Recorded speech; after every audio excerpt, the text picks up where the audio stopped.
So I'll try to keep this as interesting as possible because the story is a kind of a long one.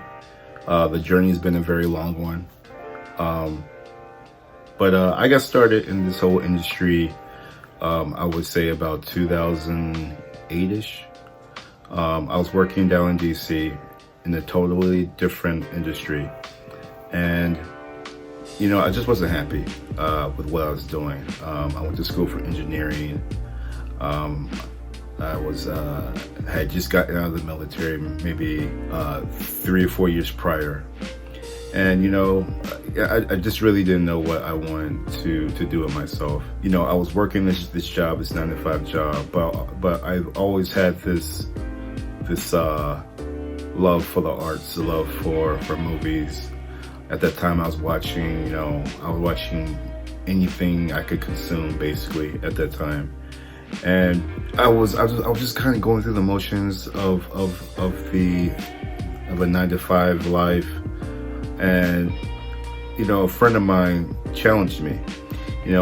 It was something that I was so passionate about movies, directors, and pretty much to a point where one day I came into the office and voiced this opinion, this very strong opinion about this movie. And she basically told me, you talk a lot of shit about movies. How about you put your money where your mouth is? And, most people would have kind of just taken that statement as just something, as a passing statement, just, been very blasé with that. But I took that statement as a challenge to me. I took acting classes, during college. I took acting classes, when I was in, high school and middle school. But I really didn't know where to start to even transition to the industry. And so at that moment, from that moment on, I took it as a direct challenge to me. And I just, there's no manual on how to get into the industry. So, I literally had to just comb the internet, to find anything relating to people's journey into the industry, people who didn't go to film school. I wasn't going to, after working this 9 to 5 for so many years, up and turn around and go to a Full Sail or some other university to learn filmmaking. I was like, what? I have a very technical background. I'm a quick learner. I'm resourceful. I think I can figure this thing out by myself. And so that's kind of what I did. I went on this journey. From that moment on, I was scouring Craigslist, finding, projects to be a part of. But mind you, this is prior to producing. So this is when I was still an actor. So this is searching Craigslist for postings, for opportunities in Baltimore were very hard, and at this time, The Wire was the big thing at the time, where everybody and their mama had a part on The Wire in some form or fashion. And so basically what I did was, I don't want to dive too deep into what I did while I was in DC, because it's not too relevant. But basically what I did was, I played the scene. I played the DC Baltimore scene. I tried to figure out as much as I could. And I kind of got to a point where I was like, I can only grow so much here for what I want to do, especially from the acting side of things. So, this is right before the recession hit in 2009. And I kind of decided at that time that, I'm going to quit my job because I'm not really happy there. And I'm going to move back to New York City, and I'm going to pursue this acting thing. So, I saved all my money. I cashed in a lot of my stock options and things like that I had from the company, and I had a very substantial starting point for So in the event that I couldn't find anything right away, I could at least give myself, a year and a half, where I don't really necessarily have to be concerned about money before I had to really start, find a job while I continue to pursue this.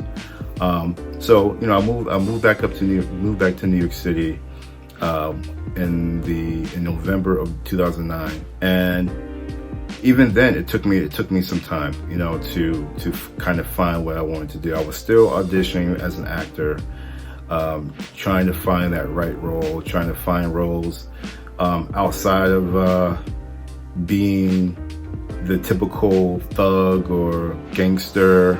For me, I didn't see myself as that, or a cop. I just didn't see myself playing those roles consistently. And so I decided, what the best thing for me to do, for me to move forward in my acting career, instead of, trying to continually to play these roles, how about I create the roles that I want to play?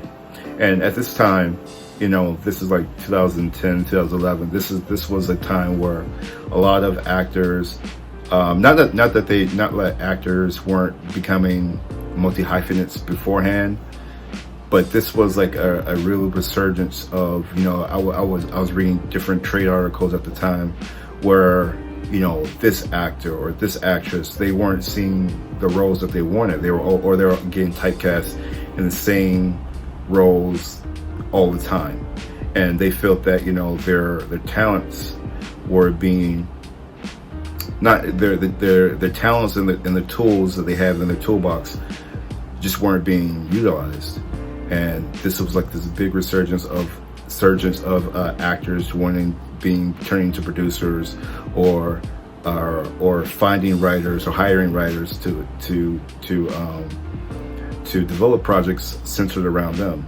And so I kind of thought to myself, that's what I want to do. I'm not this big time actor or whatever, but I think if I'm going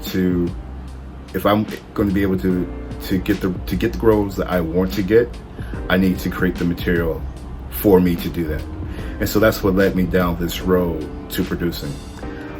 So at the time, I was like, I've never written anything before, never produced anything, never directed anything. So I kind of felt to myself that the easiest thing for me to possibly do is write a story, right from my experience, right from something that I know. And that's where I came up with the idea for Marked Man, which is, you see the poster in the back. That's the poster that from the film that I did, Marked Man. So basically I took this story based loosely on my military experience, and I wrote the script, and it was a shitty script. It was terrible. I look back at it now, and I just cringe at how bad it was. But you have to start from somewhere. And I kind of, instead of me just being like, okay, this script is perfect, me go out and shoot this, I then decided, I don't want to direct it, because in my head I was going to act in it. I said to myself, why don't I, since I'm going to act in it and I've written the script and I'm more likely going to have to produce it, let me hire or find a director to work with me and kind of just help me understand what is needed for a production. And so that's what I did. So I hired a director to direct this film for me. And so, it was really such an exciting period, So like, I wrote the script. I sent it to Chris. He gave me his notes. I made changes. We made it into originally it was supposed to be a feature film, but I went back and figured that I wasn't gonna be able to raise the amount of money that I needed to shoot the feature version of it, and decided to shoot a short film version of it. Like I said, I went back to the writing board and condensed the script into short form. We got in a really great space, and then it came to time to where actually produce it and find actors and do the casting. And I did so much work, developing the script, working with the director, that I was just so overwhelmed that I was like, there's no way I could act in this film, because it's too close to me, and I will be very insecure to actually perform in it after doing everything else, and my performance is shitty. And so we did a casting. We casted some actors for the film, and unbeknownst to me, I didn't think about it while I was doing it. I realized that I was acting as the producer, you know. So this is someone who, like I said, this is, at the time, I had never worked with, you know, never produced a movie or even thought about producing a movie. And so, you know, it got to a point where, you know, for this to be real, we had to take that next step. You know, we had to raise money to shoot the film, which pretty much I invested, you know, a good part of my own money into the film, and then I did find other investors who did, you know, help supplement the funding for the film. But then, I mean, that was a challenging part of the process. But then you have to deal with the business of the actual production. So I had to start form an LLC.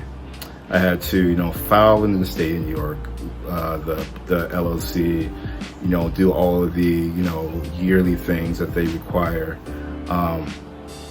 We wanted to use SAG actors, and this is my first time. This was my first time ever dealing with the union before, and so having to go through that process of learning, you know, what you have to pay, what you are responsible for as a producer, you know, what you have to pay the actors, you know, union fees, you know, the overtime, all these different things that can be very daunting to the uninitiated.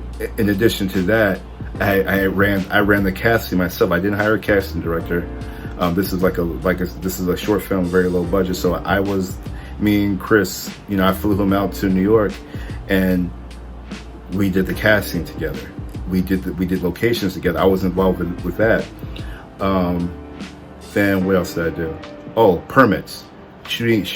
Those who know who's shooting in New York City, you know, there's a ton of paperwork. You know, you think you just pay your, you know, your $300 permit fee to shoot around the city, but you have to, like, once that's done, you have to secure the actual physical locations. You know, so, you know, is that it was me running around Brooklyn, you know, trying to secure locations, printing up flyers, you know, saying that, hey, we're going to be shooting here at this time, renting production vehicles, renting cameras, hiring a crew. Like, it was such a labor to do it, but at the end of the day, you know, I wouldn't be where I was if I didn't take that leap to do it. You know, that short film production alone gave me so much experience, just because I had to wear so many hats.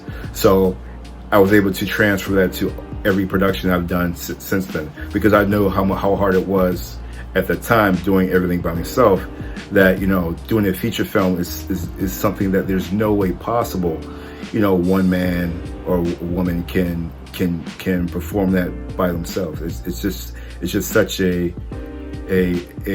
collaborative thing that you need people to lean on, because you're bound to miss things, and I know I missed tons of things, you know, when I shot this film. Like, if I went back and shot that, if I could go back in time and shoot that short film over, I would change so many things. And the one thing I would be able to change, I know how much I spent. I probably could have knocked off 20-30% of what it cost me to shoot it. But, you know, you don't know at the time. You just at that time, you know, you just want to make art. You know, you want to make something that's useful. And for me, you know, Marked Man was something that I didn't see as, you know, oh, this is this, you know, new hot producer this is his first foray, whatever. For me, it was just it was a calling card, for one, that I could show people in the industry that, hey, I don't have a lot of experience doing this. However, I made this, you know, the cinematography is good, the acting is good, the directing is good. There's a lot of producing components that, you know, that have gone into this film, this short film, that, you know, that says a lot for someone who's never, you know, taken a step or went to film school or whatever. So for me, just getting that very positive feedback for the film was accepted into a film festival, and that film festival was out in San Diego. It led me to be able to then go out to LA and meet my manager, and then just help me build relationships within the industry. So, you know, the key thing, you know, that to take away from my story is, you know, it doesn't really matter who you are or what your background is. You don't have to go to film school to get in this industry. You know, you just need to have a story, have a plan, and have a very supportive team behind you to help make everything possible. You know, make sure you have a director who gets your vision, understands it, get a cinematographer who gets the vision, and just, you know, help the crew believe in you, that, you know, even if you don't have the belief in yourself, you know, you at least need to make sure that your crew and the people who are around you believe in what you're doing, because you know, they're a big part of it too. And, you know, your failures, you know, are their failures in a way, you know, because if the project looks bad for you, it looks bad on their resume. They don't want to put a shitty product on their resume because it looks bad on them. So, you know, anyone can do this. You know, I hate to, you know, break it to, you know, the veterans of this industry. You know, it's not an exclusive club. You know, anyone who has the resources, has the will to learn, can do this. So that's one thing you could take away from my story. Well, I hope you guys enjoyed my story of how I began or got into producing. If you have any questions, or like I said in previous videos, if you have any anything you want to ask me, any advice or any tips I could give you, don't hesitate to drop me a message or a comment. I would, you know, don't mind answering those and giving some advice. Other than that, please like the video, subscribe to the channel, and I'll see you guys on the next one. Peace.